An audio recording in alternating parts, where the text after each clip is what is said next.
No Cortar o Mal pela Raiz, um podcast de 4 episódios, damos voz a diversas perspectivas e vivências com um objetivo comum: compreender o discurso de ódio online em português para o combater. Podes ouvir as nossas conversas nos canais do projeto No Hate ao longo do mês de junho e julho. Juntos, vamos cortar o mal pela raiz. Já sabemos que não é fácil definir o que é o discurso de ódio. Já sabemos que, na verdade, não há um discurso de ódio, mas sim múltiplos discursos. Uns mais flagrantes e diretos, outros mais subtis e escondidos. Mas falta saber de onde vem para podermos cortar o mal pela raiz.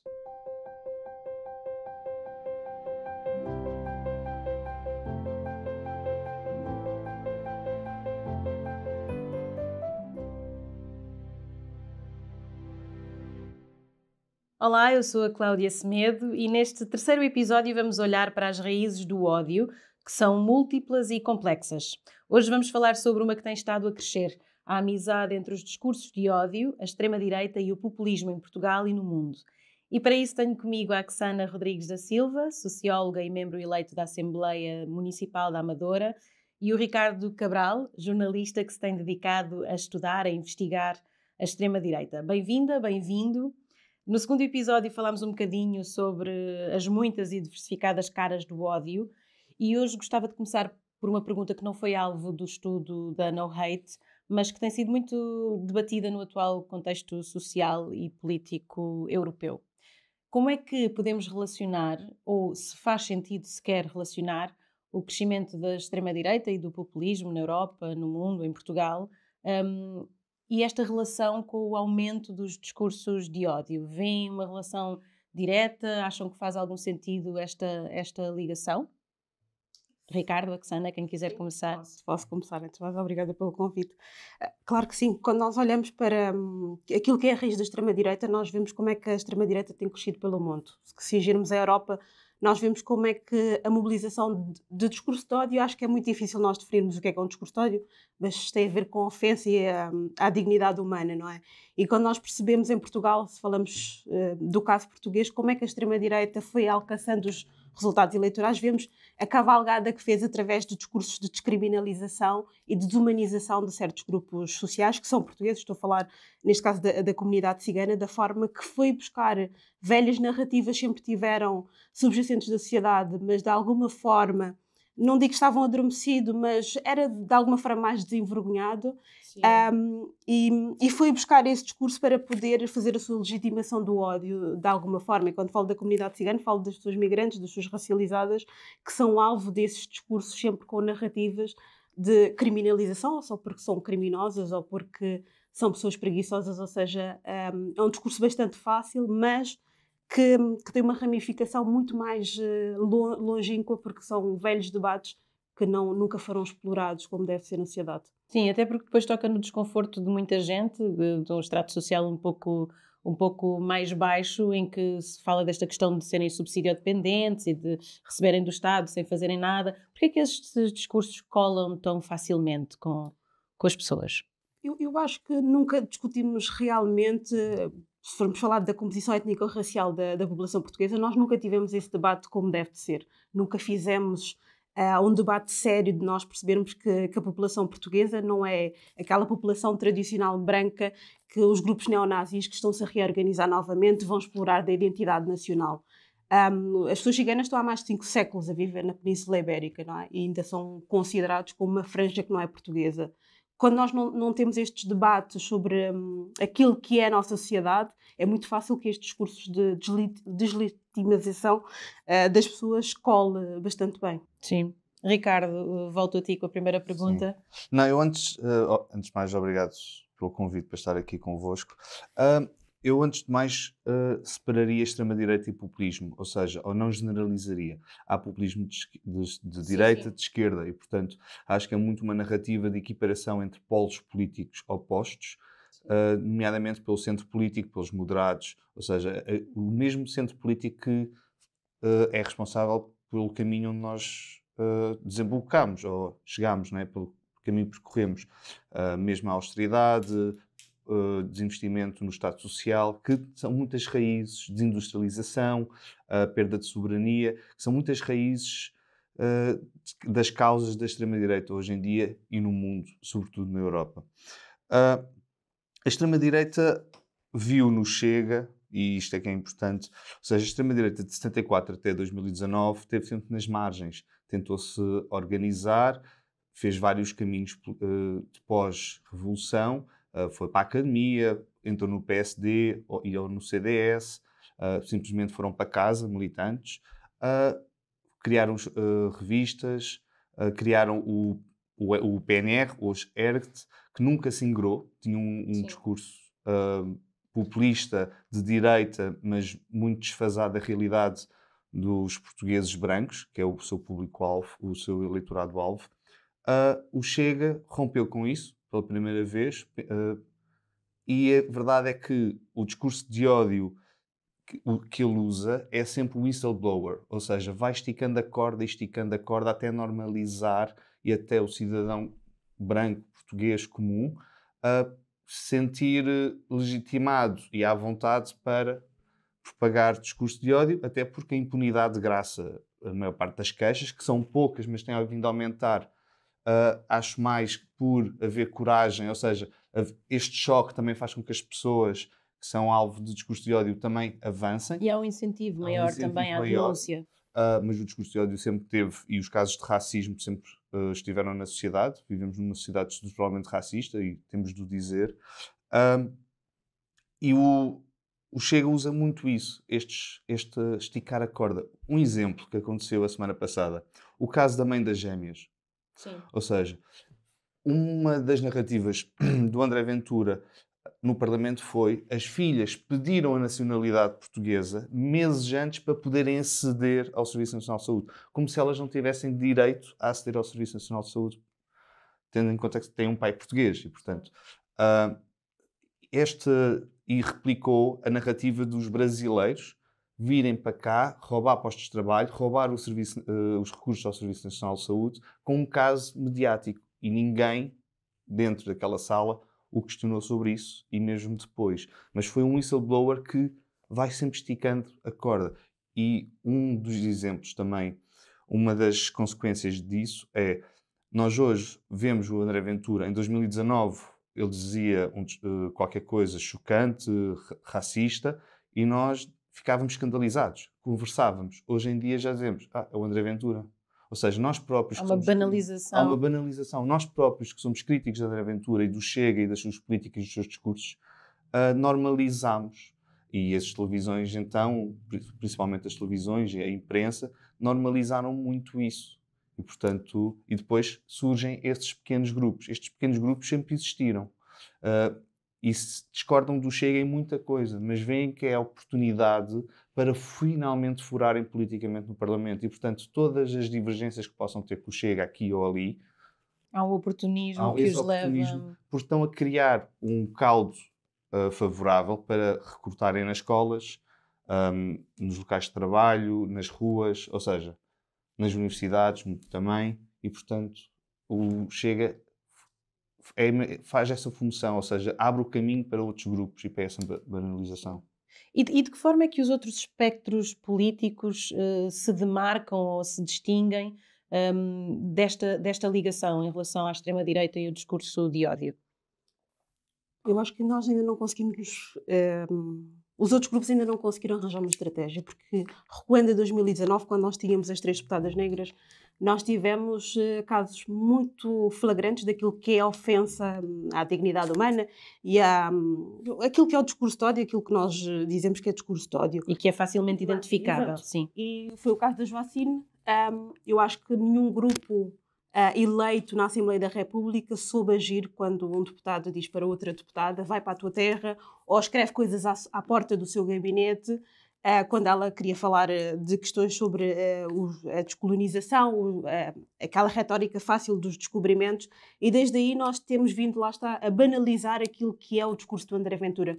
André Ventura começou quase a sua carreira política em Loures, dizendo que Loures estava impregnada de pessoas ciganas preguiçosas e as pessoas ciganas, durante a pandemia, deveríamos fazer um cerco às pessoas ciganas. Isto é um acumular de situações que até agora ainda não não há uma estratégia para nós podermos lidar com isso. E eu acho que essa estratégia ela tem que ser encontrada rapidamente, porque cada vez mais há explorar outros estratos sociais e outros grupos sociais para que mais tarde possa-se dizer, ou seja, sempre que acontece uma coisa, o André Ventura tem uma desculpa para dizer que isto é normal, não é? Esta normalização.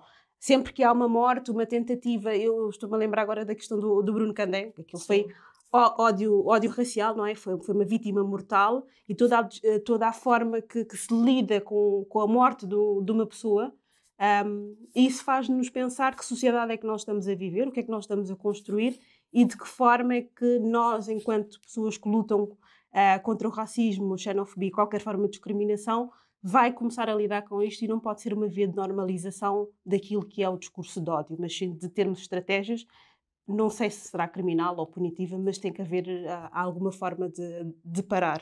Sim. Há pouco falavas nesta questão de com este tipo de discurso e este tipo de figuras, o discurso de ódio ficou muito mais desavergonhado, não é? Como é que nós fazemos esta ligação? Há uma ligação direta em relação ao discurso de ódio e a estes discursos da extrema-direita e ao palco que eles têm e ao lugar que eles ocupam atualmente, não é?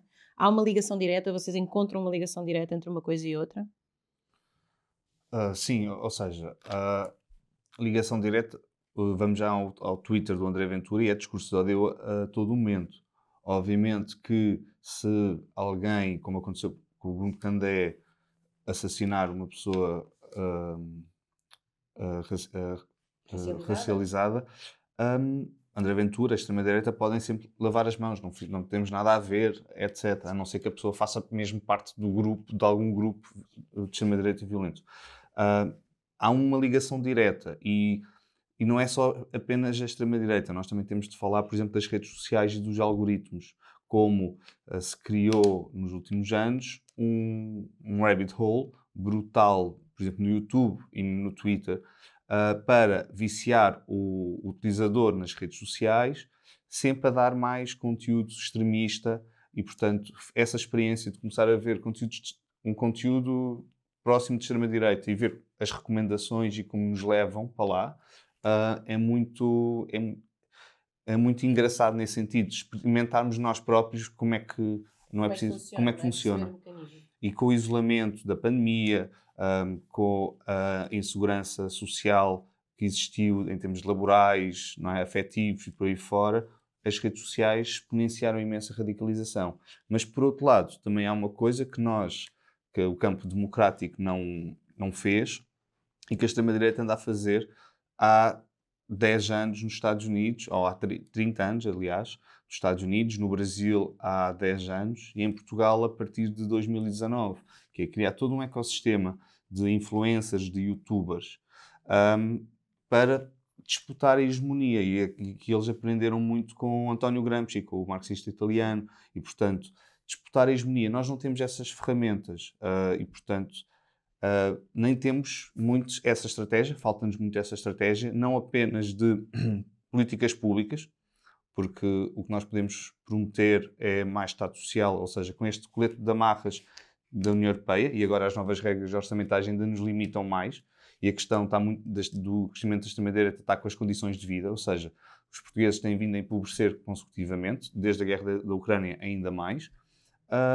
e o discurso do Chega é muito simples, é ódio, medo e apontar para o que está de baixo, está a roubar. E, portanto, sim, e dar-nos um inimigo, não é? Dar-nos um inimigo, eles criam o outro. Materializar. Criar o outro. Nós precisamos sempre de criar o outro na disputa da hegemonia.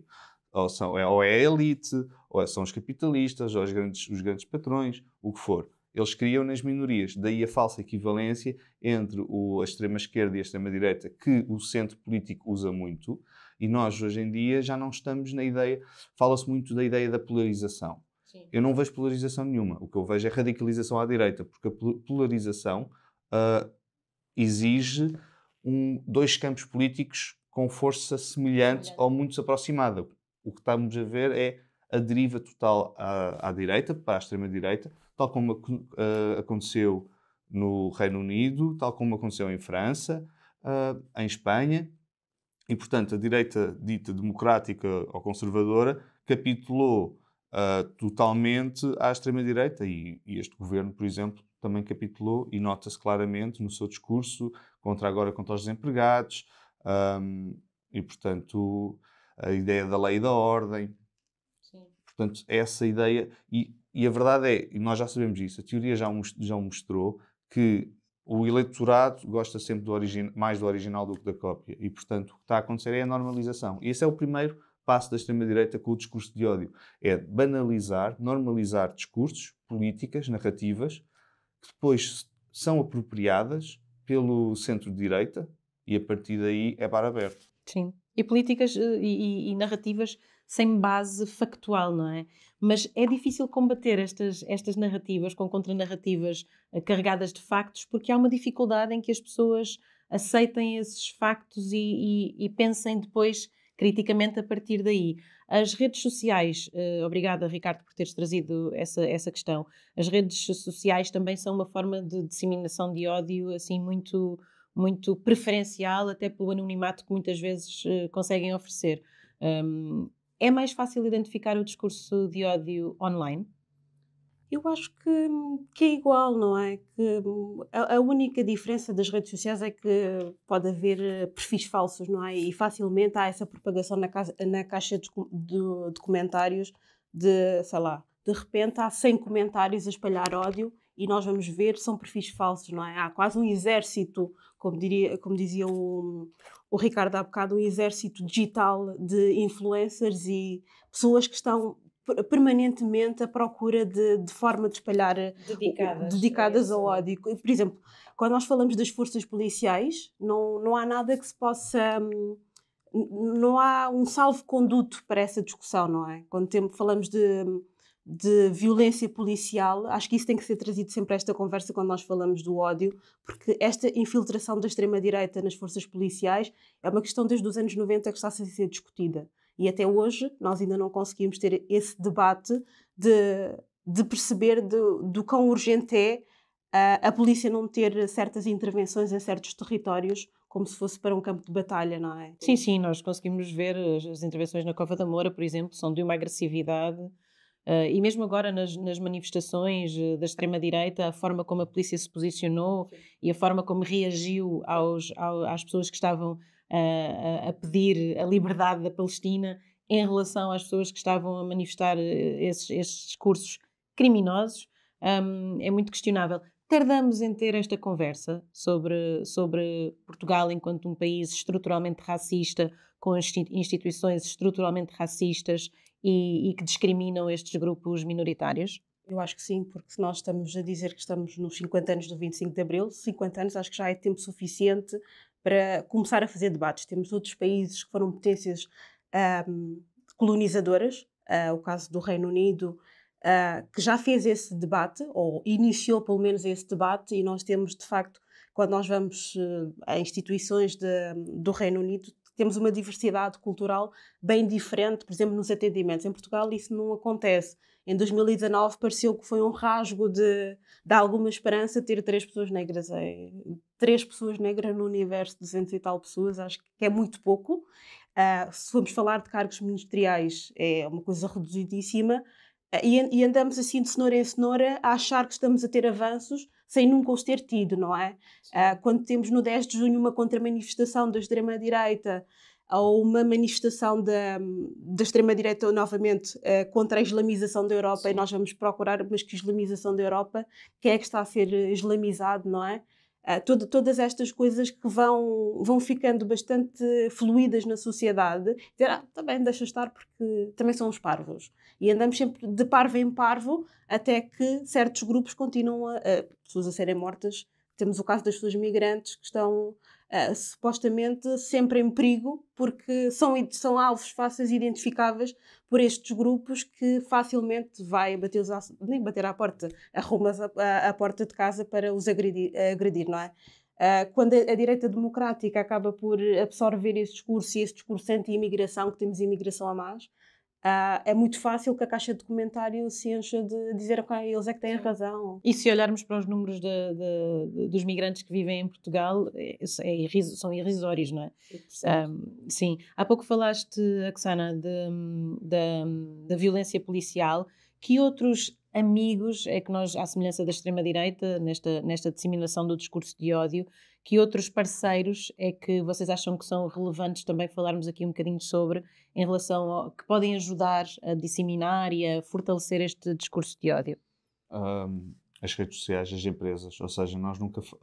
por um lado, há tentativas de responsabilização, por outro lado, há uma postura, a nível dos governos e das entidades responsáveis, é propriedade pública, apesar de ser um espaço público, as redes sociais são propriedade privada, peço desculpa, e portanto devem fazer autorregulação, ou seja, e nós acreditamos na autorregulação.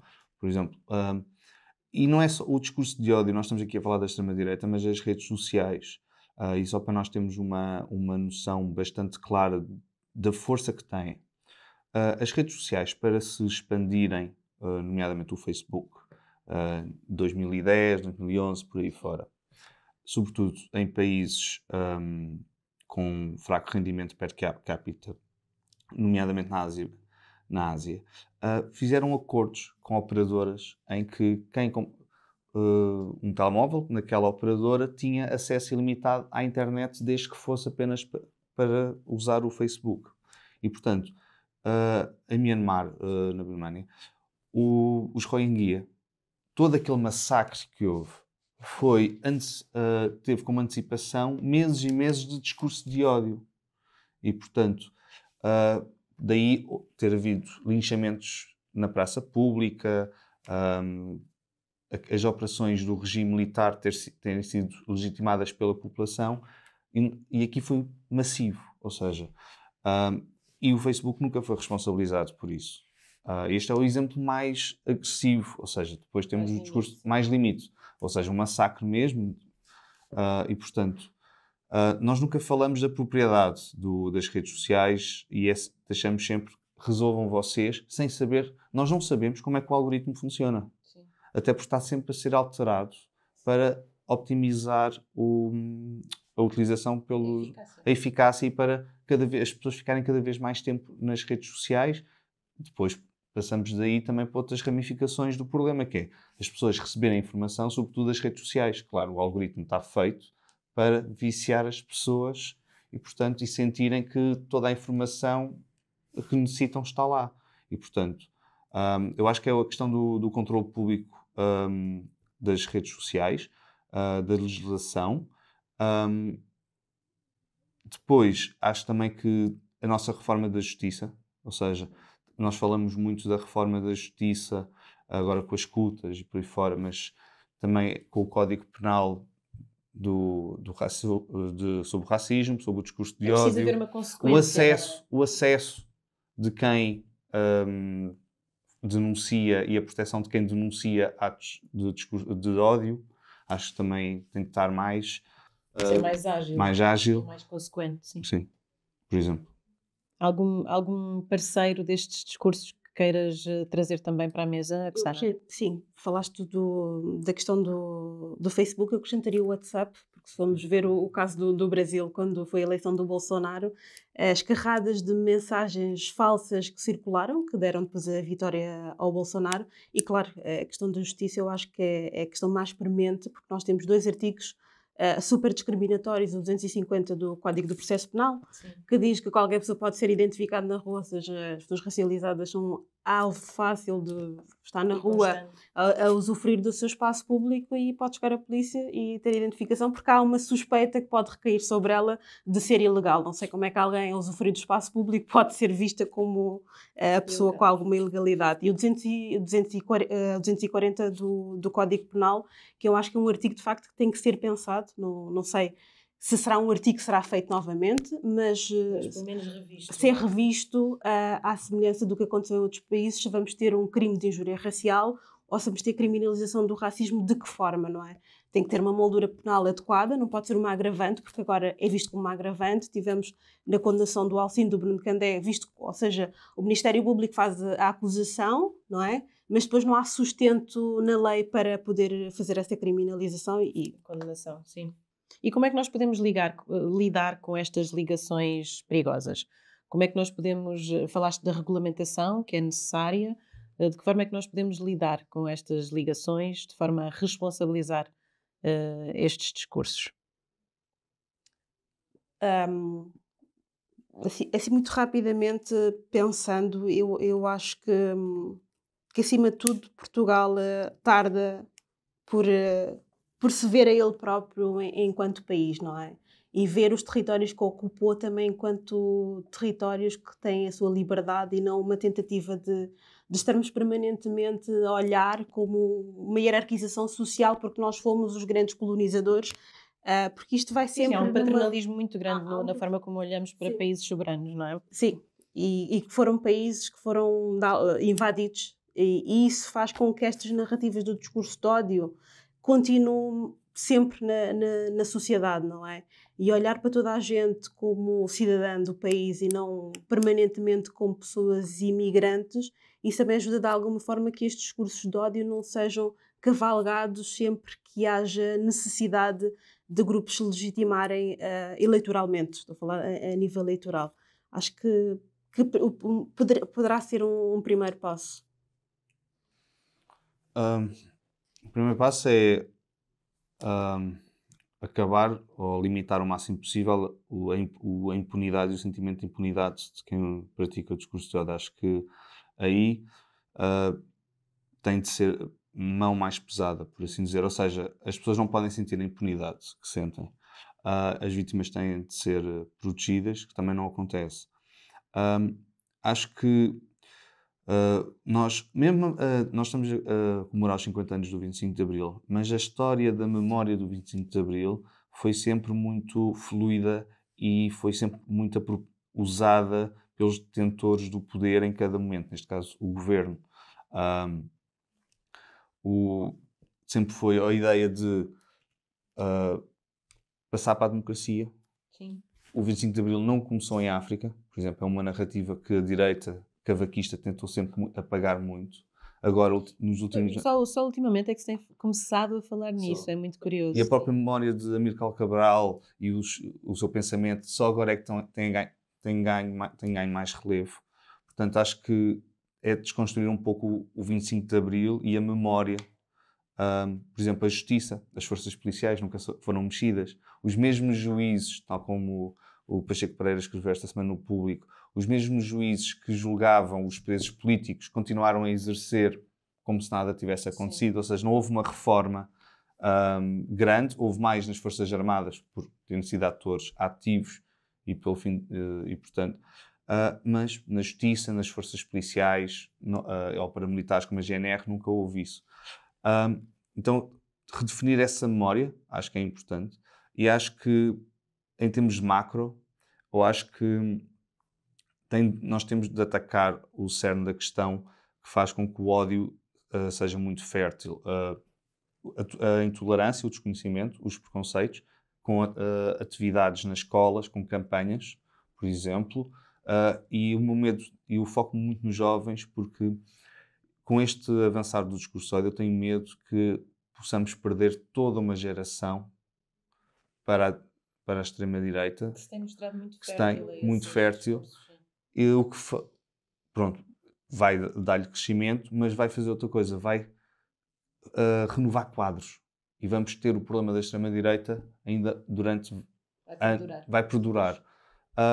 E depois, políticas públicas que combatam os baixos salários, a precariedade. Eu acho que a questão material, a questão de quem a vida de quem trabalha, nós estamos sempre a perder condições de vida, e isso é muito fácil de depois apontar o dedo. Porque há uma insatisfação, há um cansaço, há uma... Sim. E o Chega cavalga essa onda de forma brilhante, e temos de o admitir até, que num dia parece estar a defender o povo comum, no outro defende os grandes patrões, e o objetivo do Chega é isso mesmo, defender os grandes patrões e quem tem capital. E, portanto, nós temos de desmistificar. Depois, acho que também em Portugal, tanto em termos políticos como também jornalísticos, tendo em conta que sou jornalista, acho que nós vivemos um pouco às vezes numa ilha. Nós temos exemplos, por exemplo, no Reino Unido, quando o British National Party ganhou uma série de câmaras municipais em 2000, 2001, 2002, e foi um susto como é que a extrema-direita está a furar. E toda a esquerda, principalmente o Labour Party e organizações como a Open Not Hate, que combatem o ódio, o discurso de ódio, se organizaram para fazer trabalho na comunidade. Eu acho que a esquerda também perdeu muito isso. Nós não temos trabalho na comunidade. Nós comunicamos pelas redes sociais, pela televisão, pela imprensa, mas trabalho de comunidade, de organização... De conhecimento no terreno. E de partilha, de troca. De partilha e de opor ao ódio, solidariedade e comunidade. Ou seja, destruir a barreira fictícia que a extrema-direita tenta construir do outro.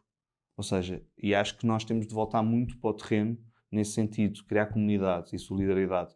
Porque a principal arma que nós temos é a mesma solidariedade, porque ela torna-se contagiante. E a cada vitória, a cada avanço, mais pessoas. E até porque, tendo em conta que nós vivemos muito, e isto agora passando às teorias da conspiração, que também a extrema-direita usa, sempre usou, já desde o tempo do Hitler, os sábios do Sião, foi exatamente isso, foi a mais conhecida, mas a extrema-direita usa muito as teorias da conspiração. Porquê? Porque no mundo de incerteza, de isolamento, de fragilidade social, as teorias da conspiração dão certeza, porque dão um blueprint mental de isto é assim porque é assim, dão respostas fáceis. E a extrema-direita capitaliza isso. Para além disso, as teorias da conspiração criam comunidade, porque eu acredito. Se ela não acredita, é porque ainda não viu a luz. Portanto, ela é o outro, está fora. E, portanto, e esta é a ideia da comunidade que a extrema-direita usa com as teorias da conspiração.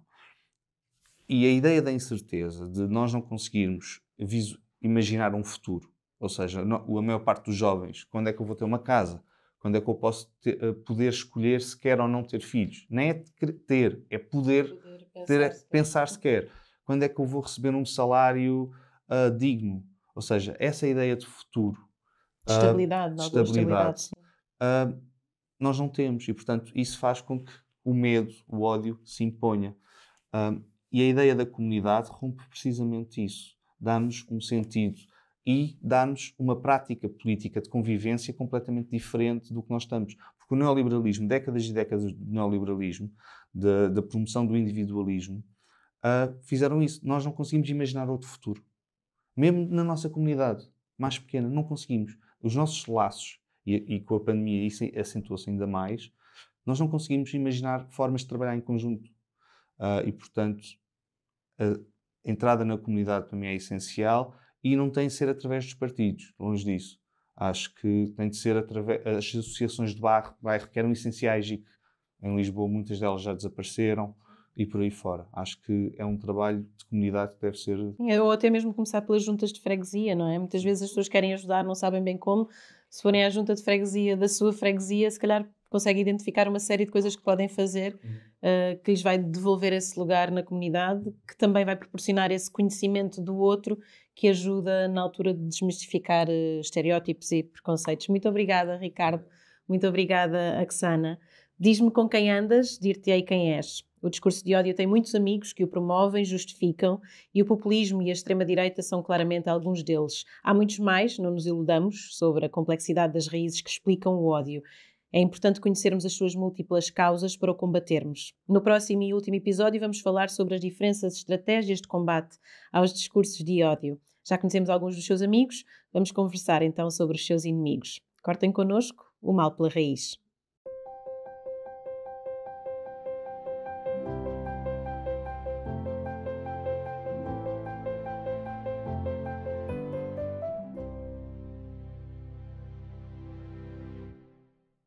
Este podcast faz parte do projeto No Hate, financiado pela Comissão Europeia e coordenado pelo Centro de Investigação e Intervenção Social do ISCTE.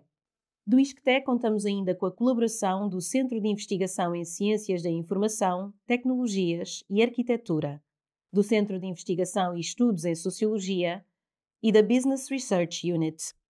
Colaboram também connosco o Instituto de Engenharia de Sistemas e Computadores, Investigação e Desenvolvimento em Lisboa e o Instituto de Tecnologias Interativas e Laboratório de Robótica e Sistemas de Engenharia. Para além destas instituições, contamos com entidades parceiras representantes de várias comunidades discriminadas em Portugal, tais como a Casa do Brasil de Lisboa, a SOS Racismo, a ILGA e a Comissão para a Igualdade e contra a Discriminação Racial. Até ao próximo episódio. E lembra-te, conhecermos os diferentes formatos do discurso de ódio é o primeiro passo para o combatermos.